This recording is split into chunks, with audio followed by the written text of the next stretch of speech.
hay muchos artistas que no saben lo que es preproducción, que no es simplemente ir al estudio, grabar, subir y punto. No tendría que haber ese celo y esa competencia de, bueno, ¿vas a trabajar con él o vas a trabajar conmigo? Más bien debería ser así, mirá, perfecto, yo te hago esto, te doy esto, pero este es un crack en estos beats. Hacerlo con él. Has girado con Nito Mestre, ¿no? Contame esa experiencia. Esa fue de las veces que más difícil se me hizo ser profesional. Tratar de no ser un fan ahí en el escenario y concentrarme en mi trabajo.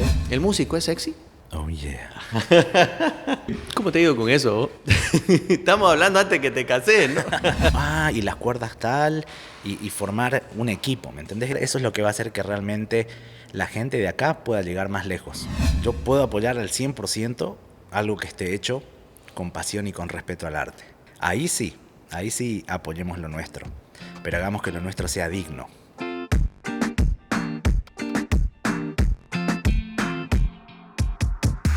Bienvenidos a un episodio de La Estación de Giuseppe, señoras y señores, y como siempre antes de comenzar tengo que agradecer por supuesto al Cowork Espacio La que nos brinda estas preciosas instalaciones para que podamos hacer este podcast y poder llevarlo hasta sus pantallas, y agradecer por supuesto a nuestro principal auspiciador que es Paceña, porque Paceña apoya al talento nacional, Paceña apoya a los nuestros, y ya sabes, si estás viendo este contenido, dale tu respectivo like, tu respectiva suscripción si lo estás viendo por YouTube, si lo estás viendo también por Facebook, dale seguir y déjanos tu apreciadísimo comentario para que sigamos trayéndote este tipo de contenido. Y señoras y señores, nuestro invitado estelar de hoy es un músico que tiene 25 años de trayectoria, ha trabajado con los artistas más importantes de nuestro país, también con artistas internacionales. Así que démosle un fuertísimo aplauso a Dorian Méndez, señoras y señores. ¿Qué dice mi hermano? Querido bien? Dorian, ¿cómo anda? ¿Todo ¿Cómo bien? anda? Es muy raro tratarnos de primer nombre después de estar 20 años diciéndonos apodos. Verdad. Migules, Sí, Migles. sí, contale la anécdota. Contale la anécdota. En la época que trabajábamos con Oxígeno, el auge de los CDs pirata, ¿no? Claro. Y había un CD que debería ser de Luis Miguel, ¿no? Pero de un lado decía Luis Migles. Ajá. Y en la parte de atrás decía Luis Migules. Migules, o sea, nivel Sí, total de marketing. Sí, estábamos trabajando con Jaime Saba, estaban haciendo la producción Dorian y Jaime del disco de Oxígeno, de La Family, y entre todos los CDs que habían estaba ese CD pirata. Y de ahí quedó Migles y Migules. Ahí quedó Migles. Me empezaron a decir Migles y yo también, ¿no? Hola Migles, ¿cómo anda? Así que haremos el esfuerzo. Miguel. José Miguel. Hola José Dorian, Miguel. ¿cómo anda? Mucho gusto. ¿Cómo anda Dorian? ¿Cómo está todo? ¿Cómo anda tu vida? Bien, mira, estoy feliz. Fuera la ronquera de hoy, sí. Todo tranquilo, la familia bien, el laburo ahí. Muy agradecido por la invitación y muy feliz con todo. Bueno, antes de venir acá, Dorian me pasa su currículum, ¿no? Y tengo muchísimas cosas que charlar y muchísimas cosas que preguntarte. Pero la primera pregunta que me sale es, ¿de dónde nace la vida artística de Dorian? ¿Cuándo empieza? Creo que no tenía escape, porque mis padres, mucha gente no sabe, tenían un grupo folclórico. Y en Argentina yo crecí con la cultura de la guitarreada, entonces desde que tengo uso de razón estoy rodeado de música y estaba ahí siempre curioseando, estorbando, escuchando. Esas fueron, digo yo, siempre mis primeras clases de música. Yeah. Digo que he estado estudiando música toda mi vida. Eso y los viajes por tierra. En el sur de Argentina era muy común viajar por tierra y ahí tuve la segunda escuela. Mis padres poniendo música de Queen, Nino Bravo, Mocedades, Les Luthiers, etcétera.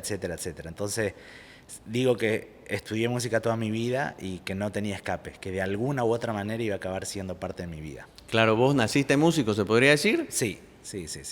Y te hago esta pregunta porque capaz muchísima gente se la pregunta a la hora de decir, pucha, me gustaría cantar o me gustaría ser músico.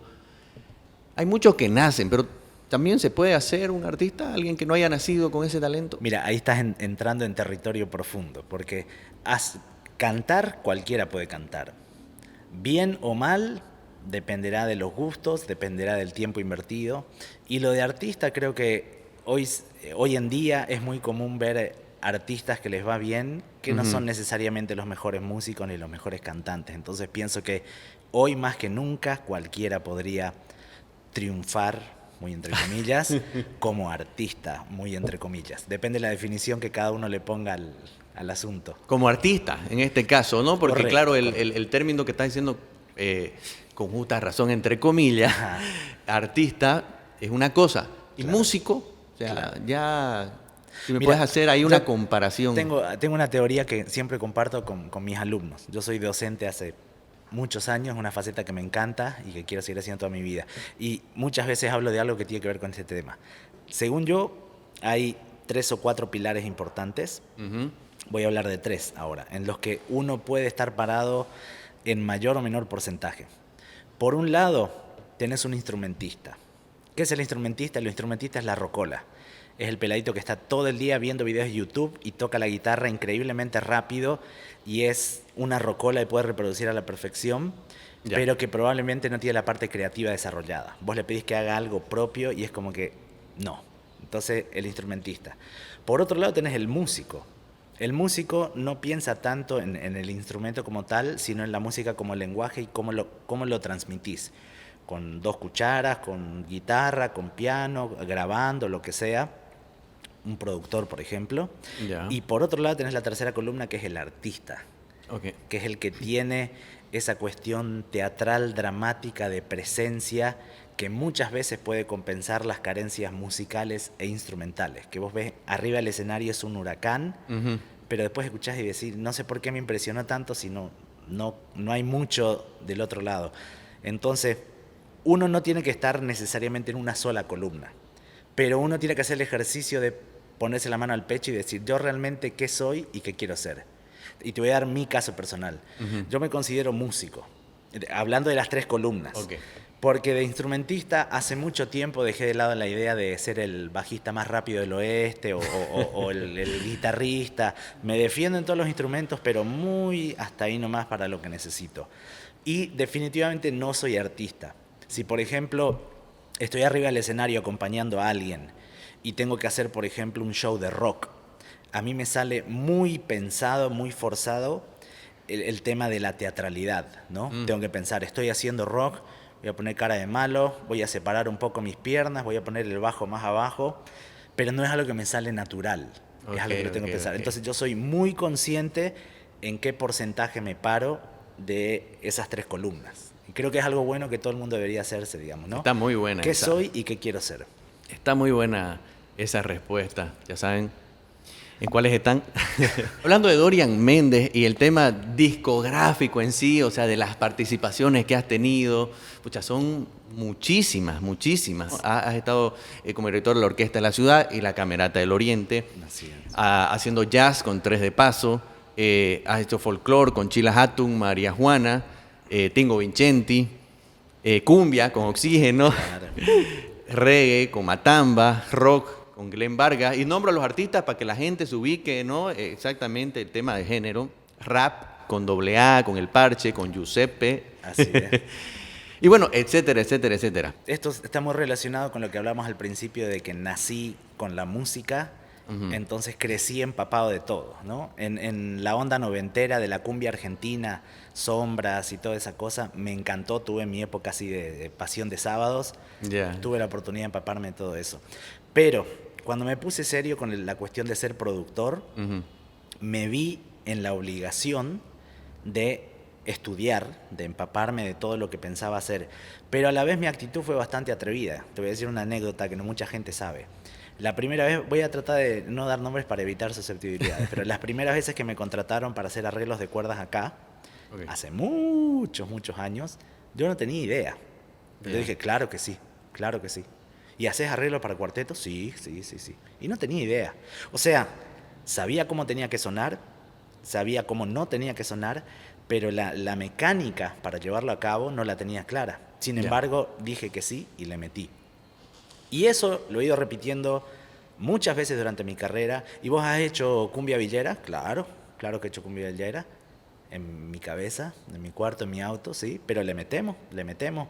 Entonces, acá hay 2 cosas que pueden sonar contradictorias. Por un lado, tener la honestidad brutal de saber dónde te parás y cuál es zapatero a su zapato, ¿no? Mucha gente me tiene a mí como músico de jazz o cosas así, que obviamente me encantan, Pero también tengo estas otras facetas adopté, que adopté por mi trabajo y que traté con respeto y me traté de empaparme y estudiar. Y si alguna vez algo me sobrepasó, también es algo que recomiendo que mucha gente haga, que es saber delegar. Alguna vez me han hablado para algo específico y que si bien yo lo puedo hacer, probablemente yo tardaría mucho más y me costaría más que tal persona. Entonces yo muchas veces he dicho, claro que sí, te lo hago. Tal persona me ayuda, ¿me das una manito con esto? Claro, sí, este es el presupuesto, toma, no sé qué. Y digo, yo estoy haciendo la producción musical ejecutiva y los arreglos los hizo tal, ¿no? Que esto también da pie a hablar un poco del concepto de productor musical, que después podemos ahondar un poquito. Un poquito eso. Voy a retroceder un poquito Claro. a cuando hablabas justamente de tus inicios. Me decís que el tema familiar, indudablemente tenías que salir músico por algún lado y bueno, sin duda a dudas lo hiciste. Cuando vos llegás a Bolivia, llegás en el 98, 97. Finales de 97. Martes 23 de diciembre de 1997. 97 finales llegando a Bolivia. Correcto. Ya venías con la escuela musical, ya sabías instrumentos, ya tocabas el bajo, todavía. No. Como te digo, la música adentro la tenía. Al nivel de saber cómo tiene que sonar una batería, un bajo, un teclado. Ajá. De hecho, uno de mis grandes profesores fue un tecladito Casio que había en mi casa. De esos chiquititos y de esos que tenía unos botones al medio que te permitía quitar la batería, quitar el bajo, quitar eso, como para ir escuchando. Entonces yo ponía 0-0, le daba play, era disco, y escuchaba la guitarra, el bajo, y lo pausaba y lo sacaba. Y así con todos los ritmos, con los 99 ritmos que traía el tecladito. Entonces, en mi cabeza lo tenía. El bajo lo agarré a los 16 años. Aquí, tarde. Okay. Diferentes artistas me despertaban diferentes curiosidades. Entonces escuchaba la batería de tal grupo, la guitarra de tal grupo, y me iba interesando y empapando. Y agarré batería con el sillón de mi casa, guitarra con la guitarra de palo que había en la sala. Cantar siempre fue algo que me encantó. Soy un cantante frustrado en el fondo. Y el bajo fue lo último que agarré. Probablemente Los Fabulosos Cadillac, Red Hot Chili Peppers fueron grupos que tuvieron que ver así, Guns N' Roses. Fue algo como que dije, uy, acá hay algo con el bajo. Entonces creo que fue lo que ganó, por así decirlo. Y me quedé con el bajo como instrumento principal. Pero como te digo, siempre me gustó. De hecho, eso es algo, un sueño mío. Si el dinero no fuese un problema, yo soñaría con un cuarto, como mucha gente, un cuarto lleno de todos los instrumentos posibles. Percusiones, saxofones, cuerdas, etcétera, etcétera, porque sería bonito tener más maneras de explorar la música. Pero esa parte del instrumentista vino más tarde en mi vida. Primero vino el músico, después vino el instrumentista. Y ahí en ese momento, cuando empezaste a aprender, ¿dónde eran donde tocabas? O sea, que había un bolichecito aquí o un festival intercolegial. ¿Dónde empezaste a desarrollar ya esa carrera como instrumentista, como músico? Mira, te voy a contar una anécdota con la que te vas a identificar mucho. Colegio La Salle, Chichi Romero, a quien se le manda un abrazo enorme, practicando para las misas del colegio, a través de un amigo, Jaime Saba y Álvaro, mis compañeros de Speed. Me metieron y yo, como siempre, dije, claro, sí. No tenía idea. Agarré el bajo y yo sabía teóricamente que sol era un acorde y hasta por ahí llegaba, ¿no? Y me dice, a ver, toca sol. Y claro, y yo tocaba sol y trataba como de armar un acorde a ese punto de no tener ideas, ¿no? Y Chichi se molestó. Pero no saben ni las notas, no sé qué. A ver, y se dio la vuelta. En lo que se dio la vuelta yo entré en pánico, así, ahora ¿cómo resuelvo? ¿Qué hago? Y en el piso veo un papel con el brazo del bajo dibujado y las notas.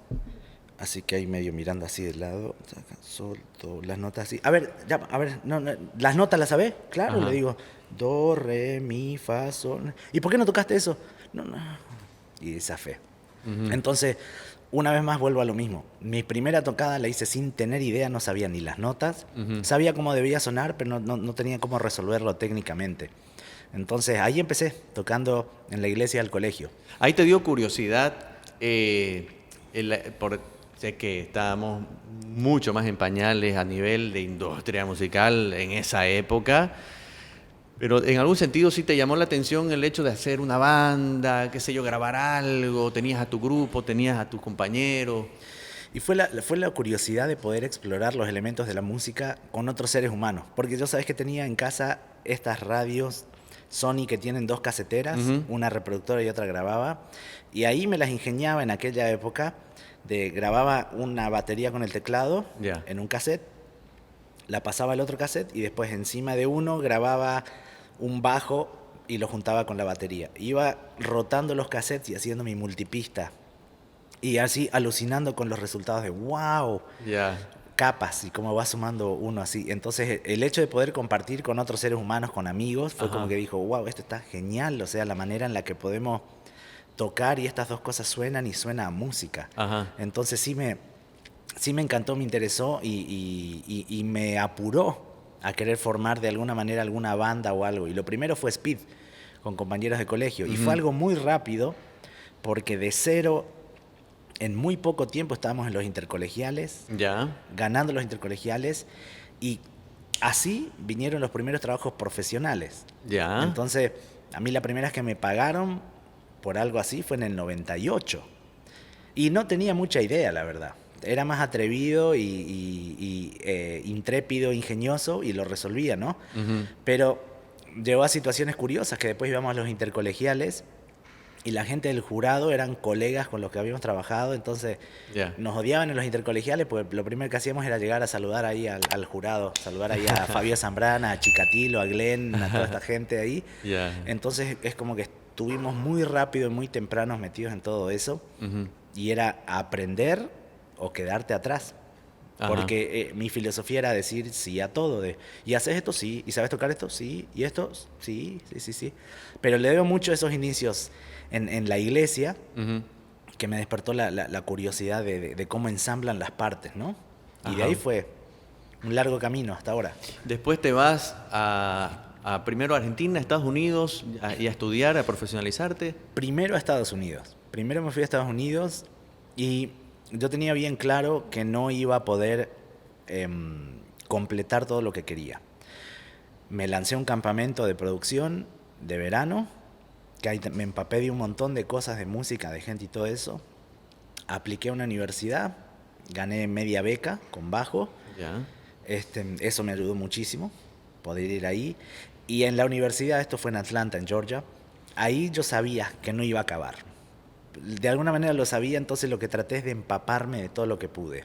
No solo de materias, porque agarré todas las materias que pude, incluso sin tener idea, me metí a todo lo que pude. Dirección orquestal, conducción coral, contrapunto, etcétera, etcétera, etcétera. Pero lo más valioso fueron las experiencias de tocar con gente. Y sobre todo en otro país y otro estilo. Ahí nació, en el sur de Georgia, en Atlanta, nació mi amor por toda la cultura afroamericana, especialmente la parte de música y todo lo que es el hip hop, R&B, jazz, blues y toda esa rama, esa música afroamericana que tanto ha influenciado todo en todas las facetas. Ahí estaba en un grupo que se llamaba Mood Indigo. Éramos 14 personas, había hasta cello, vientos, todo. Y ahí tuve mis primeras oportunidades de hacer arreglos, bueno, hacer arreglos entre comillas, porque básicamente era medio robarme ideas de la música que crecí escuchando y que ellos no conocían de hecho, por gringos, y medio transformarlo un poco y hacerla pasar por mis ideas. Pero eran 13 afroamericanos y su servidor. Así que yo fui un bro honorífico ese tiempo. Y cuando empezaste a profesionalizarte en la música, ¿no? Tú fuiste a Estados Unidos, después a Argentina, también pasaste por Nicaragua. ¿Tenías ya como que una visión? O sea, quiero estudiar todo esto porque quiero hacer esto. Más o menos ya tenías una idea de dónde querías llegar, qué querías hacer. Mira, relacionado a todo lo anterior, el tema de la producción siempre tuvo sentido para mí. Por todo esto que te hablé antes de los elementos, de crecer, de las partes, del tecladito y todo eso, entonces siempre supe que de alguna manera quería estar en la parte creativa y con la visión más global y no tanto clavado en un instrumento. Porque si tengo que ser sincero, mi amor por la música es más grande que mi amor por los instrumentos o la consola, porque yo también estudié sonido, postproducción de audio y toda esa cosa, y me encanta y me fascina, pero me gusta más el macro, ¿me Ya. entendés? Me gusta más ver toda la parte y los elementos y cómo encajan y cómo entre comillas, mejorarlo. Ujú. Esa parte me gustó y siempre tuvo sentido. Entonces, justamente esa fue la razón por la que traté de agarrar todo lo que podía Ya. y nada en específico. No me dediqué a estudiar solo composición o solo un instrumento o solo sonido, sino quise empaparme de todo porque sabía que lo iba a necesitar. Y me considero un alumno y me voy a considerar un alumno toda la vida. A pesar de que soy docente, Ujú. cada año sigo aprendiendo de otras personas, de otros colegas y de mí mismo, ¿no? ¿Por qué no te quedaste a vivir afuera? Bueno, ahí hay otra historia tragicómica. Yo estaba en Estados Unidos con visa de estudiante como estudiante y por otra parte, totalmente aparte, mi padre por trabajo se mudó a los Estados Unidos. Ya. Al ser yo menor de 21, mi estatus automáticamente cambió de estudiante a dependiente de trabajador. Ya. Entonces, chau visa de estudiante, chau beca, chau todo. Automáticamente. Y justo en esa época, Carlos Fischer me había hablado para hacer un grupo. Y yo le dije, pucha, me encantaría, pero estoy acá en Estados Unidos, no sé qué. A las 2 semanas le devolví la llamada, te cuento que voy a estar en Bolivia, no sé qué. Así que Ah. un 30 de diciembre del 2005, día de mi cumpleaños, Ajá. me vine acá y formamos Tres de Paso. Entonces, Claro. fue muy literal eso de se cierra una puerta y se abre otra. Fue muy literal. Y Tres de Paso viene a ser una de las bandas de las que has participado desde cero, o sea, Correcto. creado desde el inicio. Correcto. ¿Cuántas de cero. bandas has creado? ¿Cuántas bandas has hecho? O sea, tuyas, o sea, voy a hacer esta banda. Vamos, presentémonos. Mira, las tres primeras que se me vienen así a la cabeza son Speed, Ujú. Que es la de colegio. la de colegio. Ajá. Ajá. Tres de Paso, que ese rato ahí con Fischer y con Rodri, también estaba Jaime Saba en la primera reunión. Un año nuevo, pasamos en Centrófera los cuatro ahí hablando del proyecto. A pesar de que Saba estaba ahí de amigo, digamos, no como Claro. parte del proyecto. Y también con los Funky Tones. Ahora, sí me quiero echar flores con los nombres. Ah, ya. Todos los nombres fueron míos, así ¿verdad? de Speed, de Tres de Paso y de Funky Tones. No te digo Ya. que son los mejores nombres del mundo, pero de alguna manera pude captar la esencia al punto de que los otros integrantes dijeron, ah, sí, metámosle. Estamos Y igual, todo eso. entonces yo le puse el nombre Oxígeno. Claro, claro. Y después otro Así que- proyecto, por ejemplo, con la Camerata, teníamos un proyecto con algunos de la Camerata que era Magnum Music, también Ya. se me ocurrió ahí el nombre. Entonces, si no me va bien ¿Pero se como- te ocurrían así los nombres o qué lluvia de ideas? A ver, encojamos entre estos 10, 20. Con Tres de Paso hicimos, en un cuaderno anotamos como 60 nombres, a cuál más malo, y Tres de Paso creo que era el primero o segundo. Ya. Pero si no me va bien de productor, siempre puedo ser etiquetador de bandas y Exacto. proyectos. Así, Bien, ya poner saben, nombres. al que no sepa qué nombre poner. Hablemos del tema de la Camerata del Oriente. Curiosidad, ¿cómo alguien llega a ser director de una orquesta tan grande? Mira, acá hubo un camino raro, porque en el momento que se me acerca Claudio Arduz de la Camerata, que se me acerca a hablar como Camerata, en ese momento estamos trabajando con la Orquesta de la Ciudad. Ya. La Orquesta de la Ciudad, en aquel entonces dirigida por César Escota, fue probablemente el proyecto musical más grande que ha habido en esta ciudad. 2011, 2012 y 2013 se hicieron una serie de conciertos en la plaza principal, en el atrio de la catedral y en la Manzana 1, que no he vuelto a ver, ojalá se vuelvan a dar proyectos de ese nivel, con gente de todo el país, y son 200, 300 músicos en escena, entre el coro, la orquesta y todo eso. Ya. Yo en la primera edición estuve de bajista, en la segunda edición estuve de arreglista y director de la banda, y ahí fue que nosotros trabajábamos con la Camerata. Entonces yo era parte del equipo de la Orquesta de la Ciudad y la Camerata era parte de la Orquesta de la Ciudad.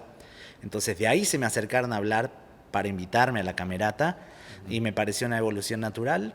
Dije que sí de entrada y lo mismo, ahí pude trabajar muchísimo, entré al directorio, pude hacer arreglos y fue una hermosa etapa de aprendizaje y de asentar ideas y aclarar un montón de dudas que tenía sobre mi carrera, sobre la música, experiencias con el trabajo con cuerdas, con coros y todo eso, así que fue una hermosa experiencia.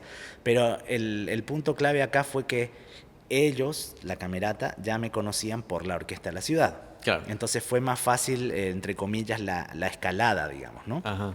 Porque ya sabían exactamente con quién estaban hablando, digamos, y qué podían esperar de mí y qué tenía yo para ofrecerles, ¿no? Que pienso que eso siempre es clave en todo. ¿Qué tenés vos para ofrecer a un proyecto, digamos, ¿no? Cuando hablamos de con cuántos artistas has trabajado, ya sea como músico, como principalmente tal vez como productor, son muchísimos, capaz ni vos te acordás Me pasa. si es que nos ponemos a hacer una lista.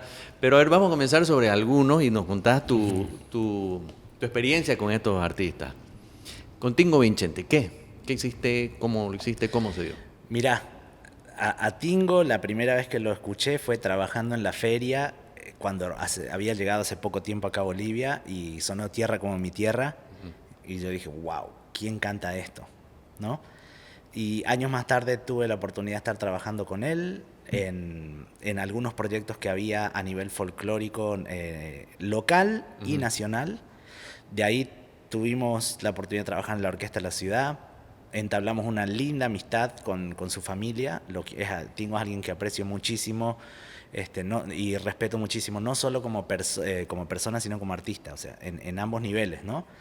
Entonces he tenido la chance de armar shows para él, he grabado con él, he trabajado con él, lo considero un gran amigo. Y Cuando de hecho, decís armar shows para él, es encargarte de la producción, de conseguirle los músicos, ver ya. los arreglos, ensayar, dividir las partes, etcétera, organizarlo todo, más Ya. o menos, toda esa parte, ¿no?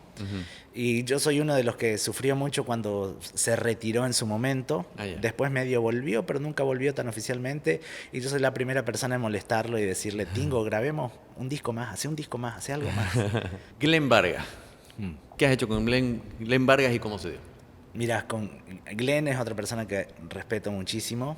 De hecho, en estos días va a sacar o sacó su segundo disco solista, en que me muero por escuchar. A Glenn lo conocí, él del otro lado como jurado. Nosotros tocando con Speed, Glenn ahí de jurado. También cuando tocaba en la iglesia, una de las chicas era sobrina de Glenn y ahí me lo empecé a cruzar. Entonces ahí empecé a estar en su radar en cierto modo. Y alguna vez que nosotros tuvimos chance de abrir shows para Rata Blanca, hicimos un tributo a Rata Blanca y fue algo que siempre compartíamos con él a nivel de mentor y todo eso. Cuando empezamos con Tres de Paso y necesitamos algunas cartas de recomendación, fue a Glenn, a una de las primeras personas que acudí también. Entonces Glenn me ha visto crecer, me ha visto así desde cero, y después en la Camerata tuve oportunidad de hacer arreglos de sus temas, que eso fue un sueño hecho realidad. Sí, estuvo buenísimo. Arreglos de cuerdas para las canciones de Glenn. Y de ahí yo le he hablado para algunas cosas que hemos hecho, por ejemplo, en esto de las pititas, la marcha de la bronca, eso que grabamos por WhatsApp. También ahí volví a trabajar con él.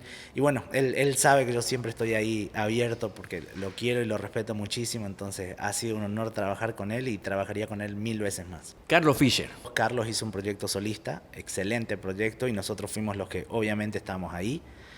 Ahí tuvimos la oportunidad de, entre otras cosas, contar con Dave Weckl, que es uno de los bateristas más reconocidos del mundo, para el proyecto de Carlos. Así que yo siempre alucino con eso, con decir de que grabé con Dave Weckl. Técnicamente no, porque él grabó en Los Ángeles. Claro. Pero vos escuchás la canción y es su batería y mi bajo. Así que nadie me va a decir lo contrario. Yo grabé con Dave Weckl. Y estoy ahí siempre para Carlos. Él sabe que lo quiero muchísimo, es un hermano. Y en sus proyectos solistas, él ahora está en La Paz, tiene un grupo excelente.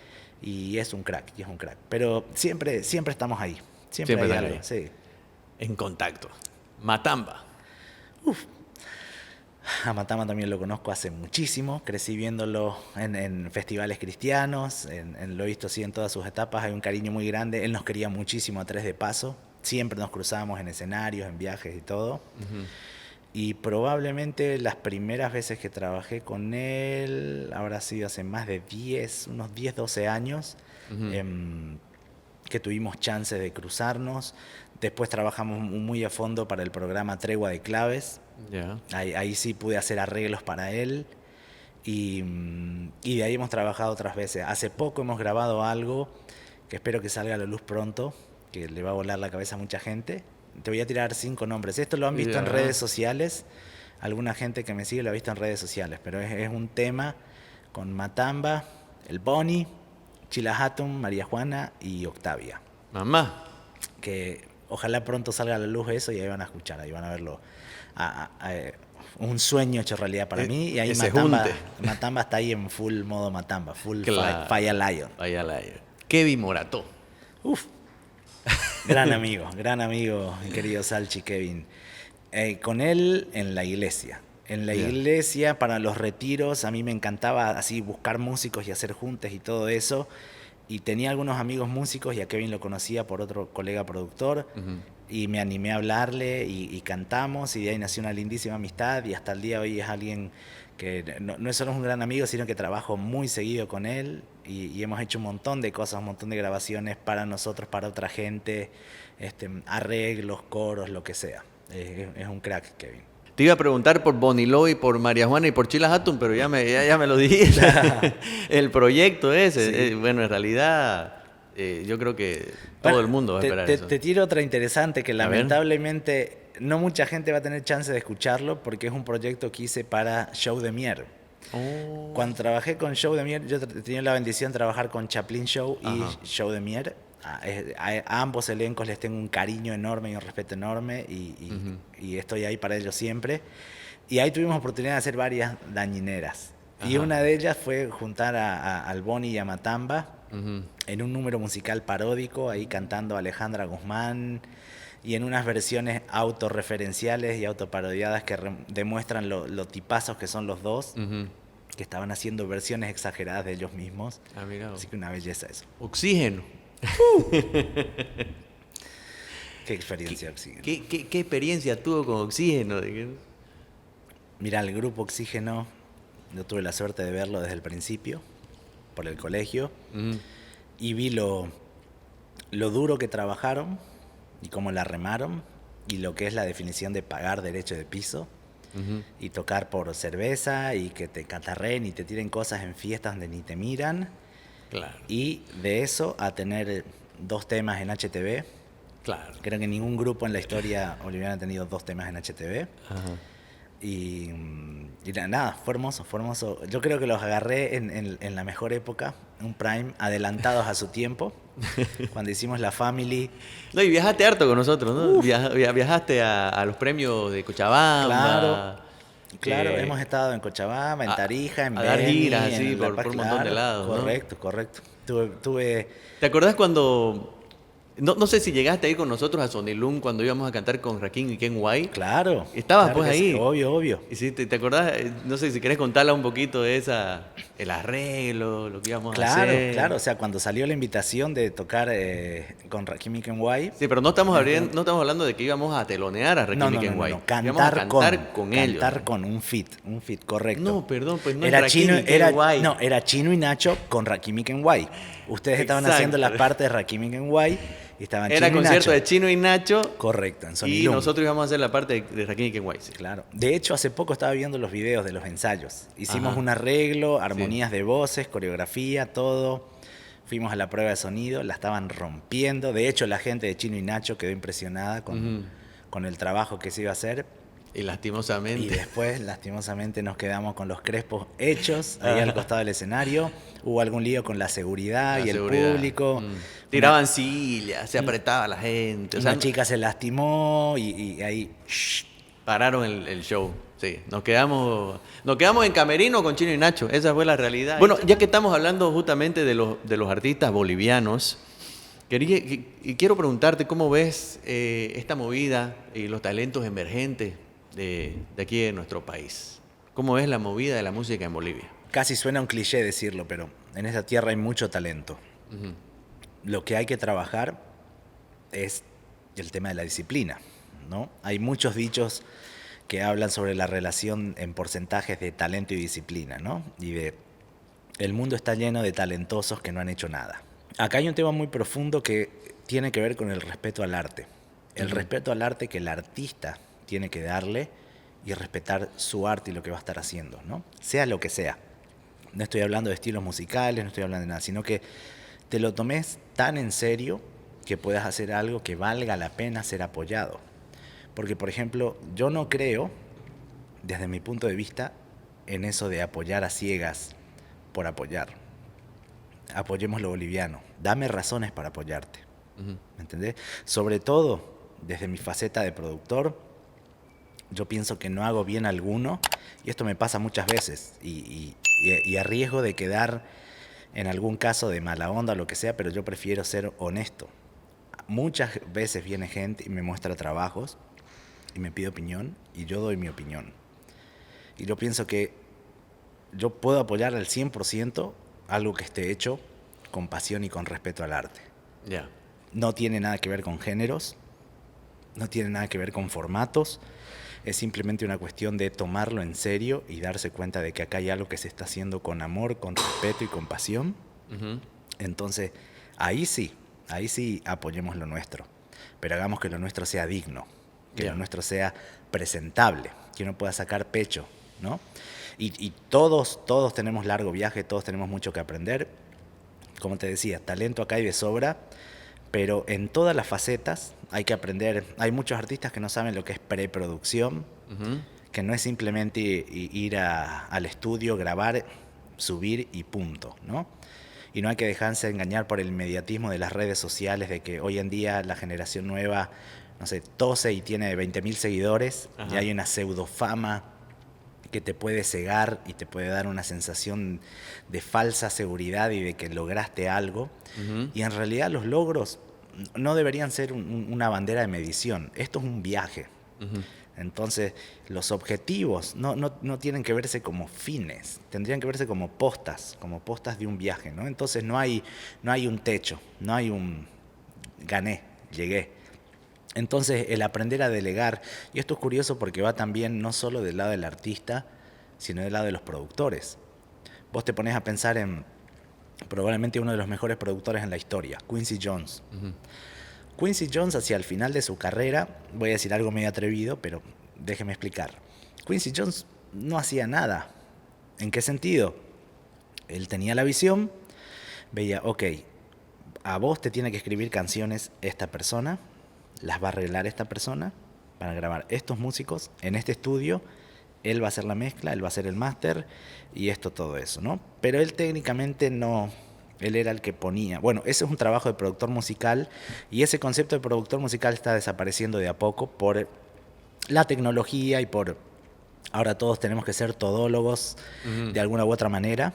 En la pandemia salió muchísimo de eso, ya no basta con que cantes, tenés que tener una idea de sonido, tenés que tener una idea de cómo grabarte, de cómo producirte, de cómo mostrarte, ¿no? Sin embargo, nosotros como productores deberíamos aprender a delegar, y me incluyo, ¿no? De que no tendría que haber ese cero y esa competencia de, bueno, ¿vas a trabajar con él o vas a trabajar conmigo? ¿Quién va a estar ahí, no? Más bien debería ser así, mirá, perfecto, yo te hago esto, te doy esto, pero este es un crack en estos beats. Hacerlo con él y que él diga, ¿no? Y las cuerdas tal, y formar un equipo, ¿me entendés? Eso de aprender a delegar, eso es lo que va a hacer que realmente la gente de acá pueda llegar más lejos. Te quiero preguntar sobre el tema del feeling del músico. Eso es algo también que no todos los músicos lo tienen. O sea, la manera de interpretar. ¿Cómo aprendes eso? O sea, ¿cómo un músico puede, o no se aprende, o puede haber un músico que vos lo escuchás tocar y no lo sentís el feeling? No sé si te ha pasado, si has visto. Sí, cuando me mira al espejo. En el mal sentido. No, creo que quiero asumir que todo el mundo siente la música, si no, no sé para qué están ahí, ¿no? Pero asumiendo que todos sienten la música, hay gente que lo puede expresar de manera más natural que otra. Has girado con Nito Mestre, ¿no? Contame esa experiencia y más que todo, porque si bien estás tocando con un maestro y un ídolo de rock nacional argentino y bueno, no solamente ídolo argentino, sino Latinoamérica, ¿qué puede uno aprender de solamente estar en escenario con una persona con esta trayectoria y con ese talento y ese profesionalismo que tiene? Esa fue de las veces que más difícil se me hizo ser profesional. ¿Por qué? Por las canciones, por la historia, porque es algo que crecí escuchando gracias a mi padre. Sé lo que significaba para mi padre los grupos de Nito Mestre, entonces fue muy difícil para mí separar y tratar de no ser un fan ahí en el escenario y concentrarme en mi trabajo. O sea, fue algo que disfruté tanto, o sea, Jamás me imaginé estar tocando esas canciones, estar tocando así y levantar y verlo a él. Cantar. Pero por suerte pude tener la frialdad de cabeza para en los ratos fuera del escenario, charlando así en el camerino y todo eso, explorarle el cerebro todo lo que pude. Ya. Y preguntarle cosas, por ejemplo, una pregunta que le encantó y que dio lugar a una charla muy bonita fue que le pregunté sobre su proceso de composición. Ya. Hay gente que hace letras, hay gente que hace melodías, hay gente que hace acordes, hay gente que hace alguna de esas cosas combinadas, entonces le pregunté muy específicamente sobre eso, ¿no? Ujú. Y él me habló de su proceso, de que por lo general se le vienen letras y melodías al mismo tiempo, Ya. de que fue súper interesante para mí. Y me contó, por ejemplo, de sus experiencias con Juan Gabriel, estando con Juan Gabriel, los músicos, y Juan Gabriel, cómo a él se le ocurrían melodías en la cabeza y letras, y él iba diciendo a su guitarrista, él cantaba, no, ese acorde así. Y seguía y todo eso. Entonces, haber tenido la oportunidad no solo poder ser un fan, Ujú.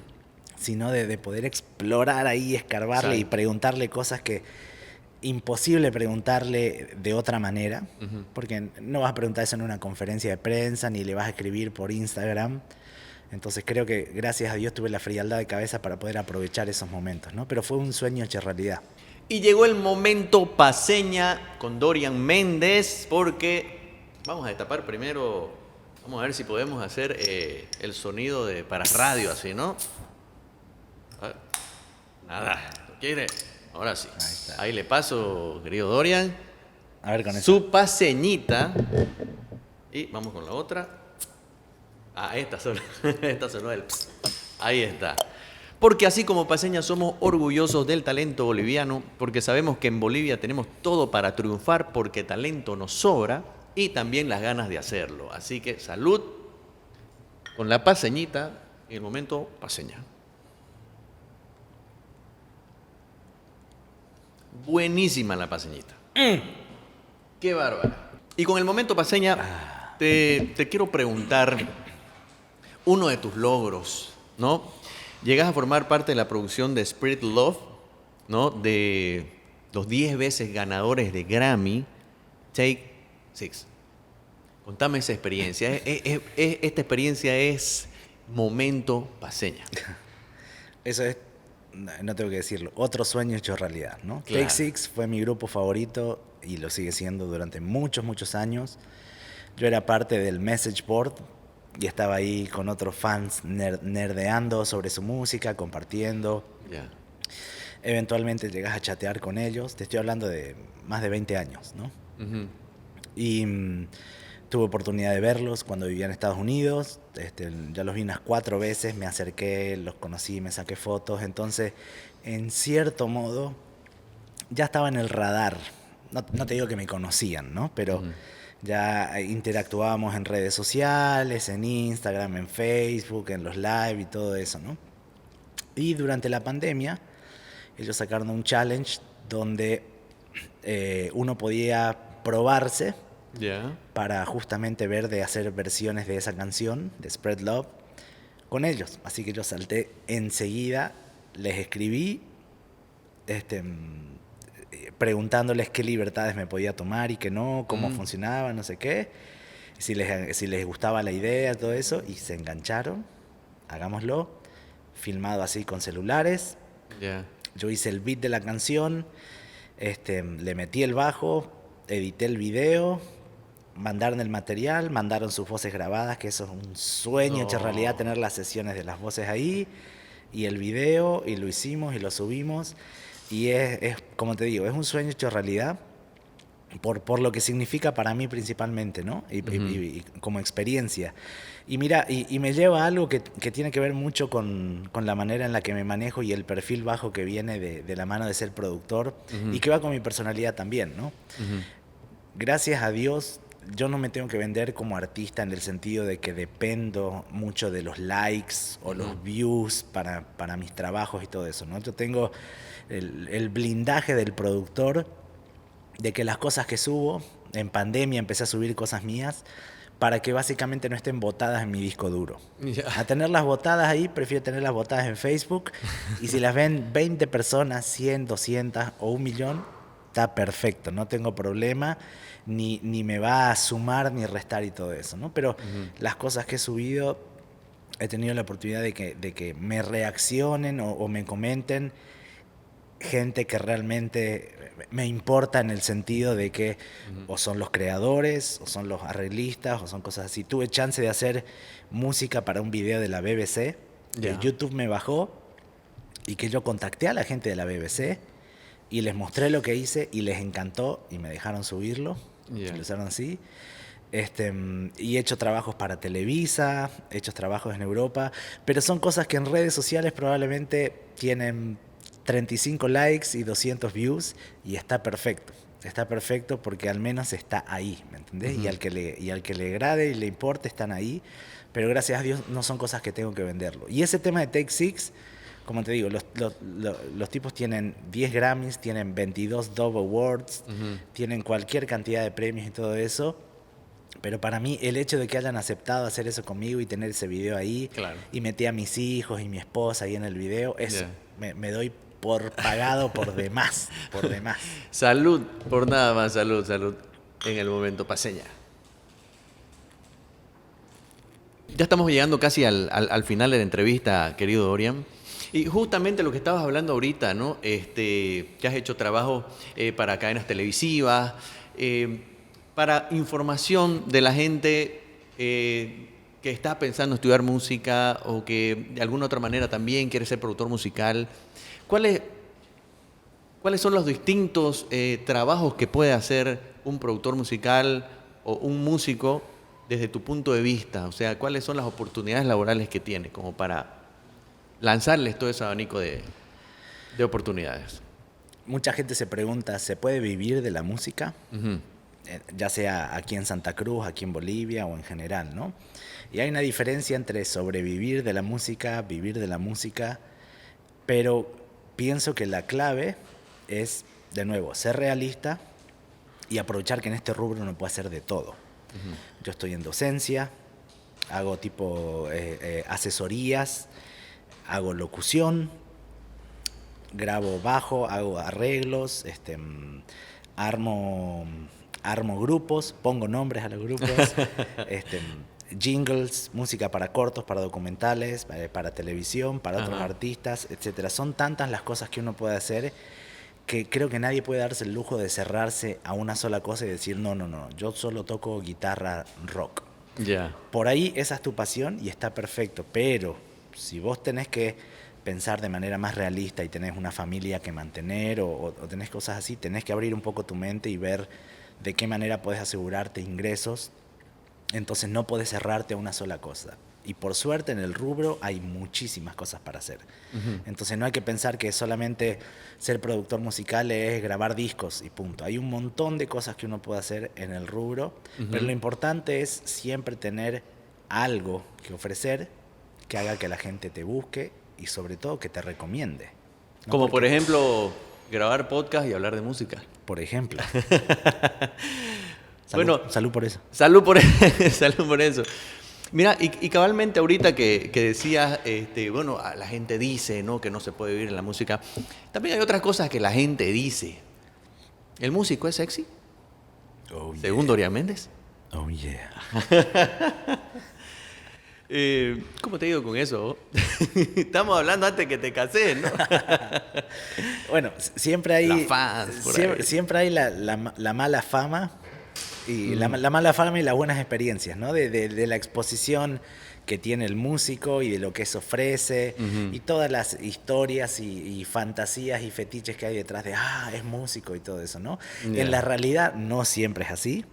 De hecho, yo te comenté que mi gran amor es el bajo, y en los memes el bajo siempre es el último, ¿no? Muestran así el cantante, no sé qué, y el bajista ahí en su casa. Entonces, ¿tiene algo de verdad eso? Tiene algo de verdad eso. El tema del bajista. Sí. ¿Por qué no se mueven los bajistas? Oye, es increíble. Normalmente vos ves una banda de rock, de cumbia, de lo que vos querrás. Claro, el baterista está encerrado en su batería, el guitarrista, el cantante, ni qué se diga, y el bajista Al menos aquí en Santa Cruz yo he visto un montón de bandas.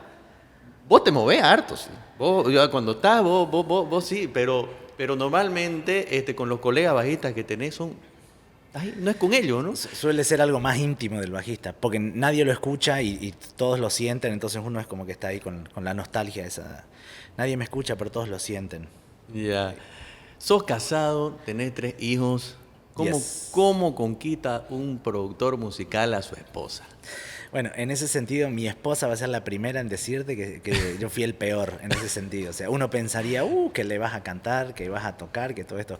Claro, a ella, a mi suegra las he llevado a los shows grandes y todo eso, como para que vean, para tratar de quitarme un poco el estigma negativo del músico, de que solo hace esto o esto otro, ¿no? Sino ver que es algo más serio y todo así. Entonces sé que mi esposa... En parte me juega un poco a mi favor eso de que siempre me hice desear un poco con lo de, pero cantá, tocá, hace esto, ¿no? Entonces creo que eso ayuda a mantener ahí la llama viva. Porque a mí, por ejemplo, en todo caso, igual ahorita que decís ese de cantar, tocar, no es conmigo tampoco. Por ejemplo, junte familiar o lo que sea, claro, pues no, la gente típica. cree que vos tenés que estar ahí cantando. Claro. Es como al actor, que al actor si llega no le van a decir, pues contate un chiste, tal. No, pues digamos, Claro. ¿no? Pero normalmente es así. Por ejemplo, karaoke yo no canto, ¿no? O sea, participo, pero soy el último que agarra el micrófono. No. Probablemente los juntes de músicos son los peores si uno quiere ir a escuchar guitarreadas y todo eso. Los juntes de músicos son puras introducciones. A ver, pasa. Y esta, no sé qué, me voy a empezar, no sé, a ver. Media hora, te toca media vos. hora, sí, no, son los peores los juntes de músicos. Ahora te voy a hacer las preguntas fijas que le hacemos a todos los invitados en el podcast. ¿Cuál es el peor consejo que has recibido? Peor. No es así. Seguí tu corazón, no sigas las reglas. Ya. ¿El mejor? Seguí tu corazón, no sigas las reglas. Ambas. No, pero hablando en serio, ambos.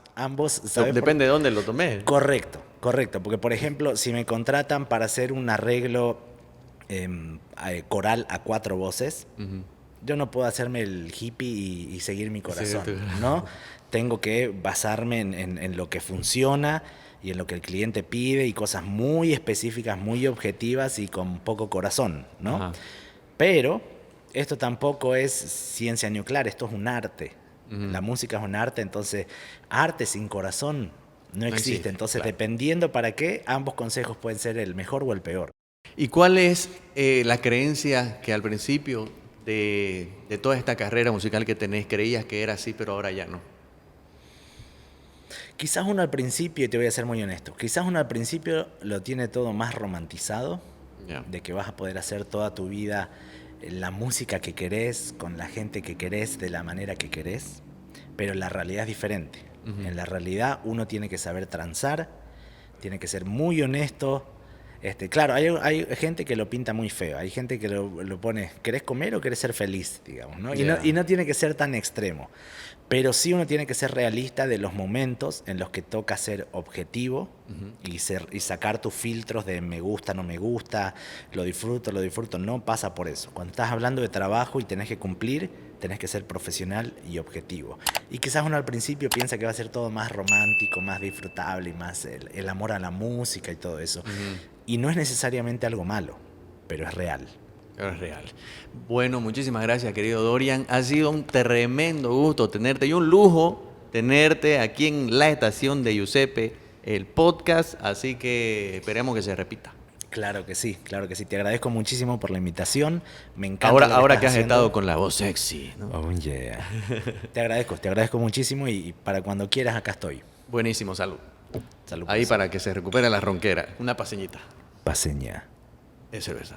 Salud.